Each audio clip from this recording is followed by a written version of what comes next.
The Merry Pranksters, Chapter 8, Episode 2, Season Finale.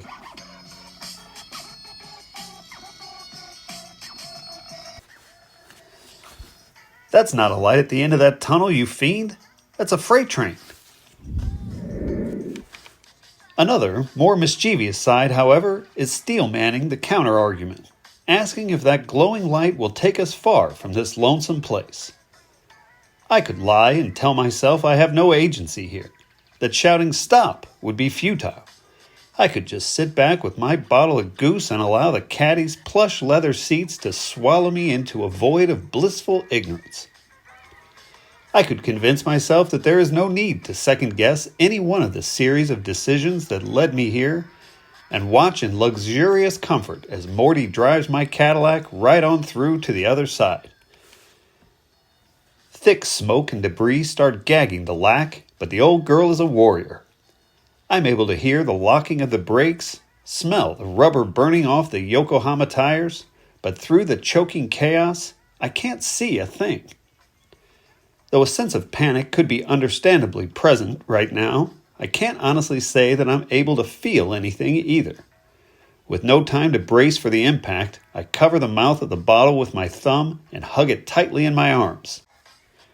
The last thing I hear is the sound of the engine revving as the caddy screams, "Never!" There is an impact, a mighty crash. Inertia's laws are followed by the letter. Every I is dotted, every T crossed. The first sound I'm able to hear is a high-pitched hiss seeping from under the hood.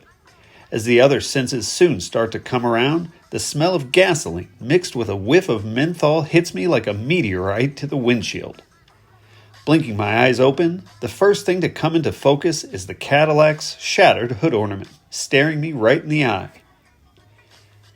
A feeling of great sorrow begins to set in, watching the round gems that line the crown crumble and fall. It's then that the levee of pain breaks, and a great wave of heartache comes crashing in on me. What starts as a chip on the beige line of the mandala cracks and spiderwebs until all that's left is a crumpled piece of cruel metal and twisted memories. I feel suddenly empty of mind or purpose or desire, as if the ghost in the machine just shrugged and vanished into thin, hollowed air. With my head hanging out of the shattered windshield like a guillotine, I'm watching a faint glow shoot up from behind the broken turn signal into the sky, along with the electric breath of my Cadillac. A shallow voice is whispering for me to get moving, but I need to rest.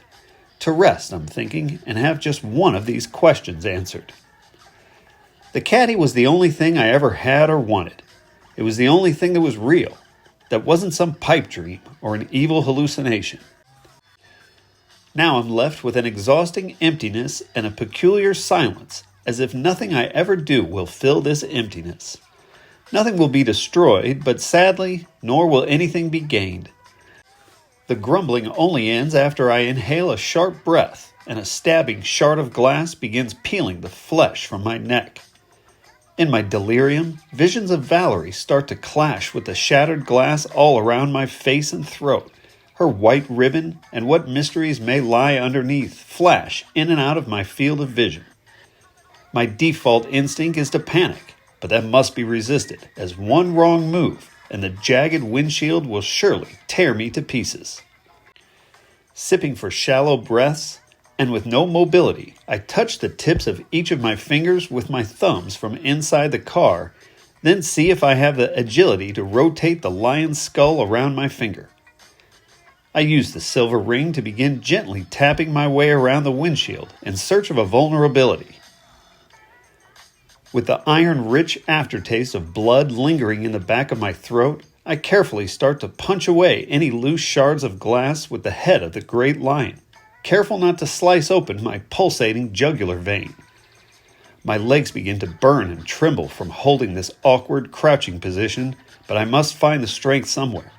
My soul sliding away, I manage to wiggle a large chunk of glass loose, giving my head just enough slack to slide my skull back through.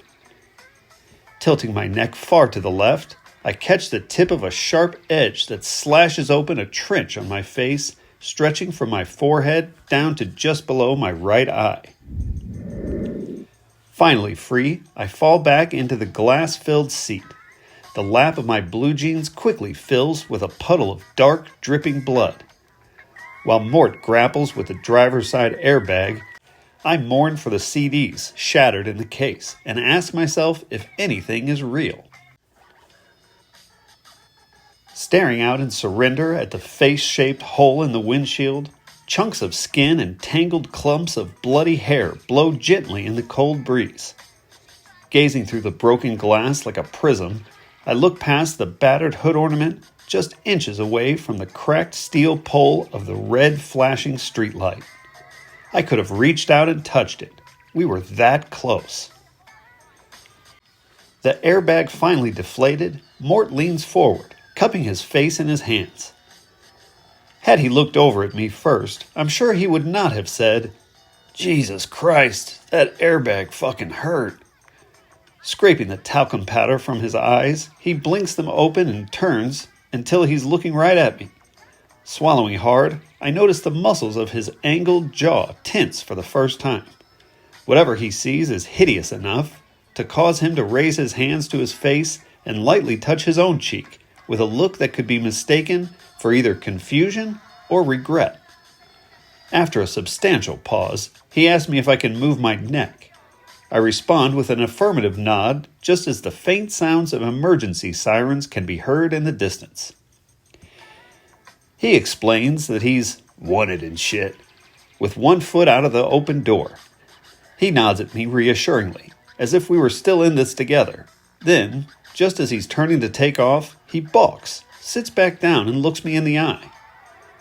"Look, Bo," he says to me, "those pigs are going to ask you a lot of questions." He waits for me to respond, like he needs confirmation that I'm not going to name him as the driver. After everything we just went through, his sudden skepticism causes a hopeless feeling of despair to wash over me. I try to speak, tell him, "Go, get out of here, I'll be fine." But there's a feeling in my mouth like my tongue has been stung by a swarm of giant African wasps, and unable to verbalize my disappointment, all I can do is lower my eyes and bow my head. Stepping out of the car to scan the scene, once it's clear that the sirens are headed up the exit ramp towards the billowing smoke, he dips his head back into the car as if he has one last thing he needs to tell me. Maybe he caught a glimpse of the other side and needs to describe its alluring magnetism before leaving me here to bleed out. I raise my eyes to meet his, and the stone-cold face of a blood-licking criminal I once knew softens to the face of something I might recognize walking out of a foggy mist. He reaches out a calloused hand, and with a look that convinces me not to resist, he locks his fingers with mine. My first instinct is to pull away, but it's like a spell has been cast upon us. His face blazing with redemption, he locks eyes with me, calls me by my first name and tells me, "Hey, Bo, everything's gonna be all right." The confusion hits me like an industrial-strength shot of ketamine. Looking past me towards the back seat, he frowns at my Les Paul, snapped at the neck and buried under a thin layer of glass. Then, glancing over his shoulder towards the approaching lights, he offers one final nod. The fire trucks are the first to arrive on the scene. Their strobing red lights can be seen as the reflection in the broken windshield, and he looks at both of them. He lifts the collar of his black leather jacket and turns to leave, but not before dipping his head in the caddy one last time to say, "Look, Bo, just don't tell those pigs it was you." After he's vanished into the darkness, I can feel the bond of delirium we briefly shared sliding away. As the stinging falsetto of the sirens comes screeching to a halt, I spit out a mouthful of blood and teeth and a chunk of raw tongue, toss up my hands and say, "Yeah, no thit."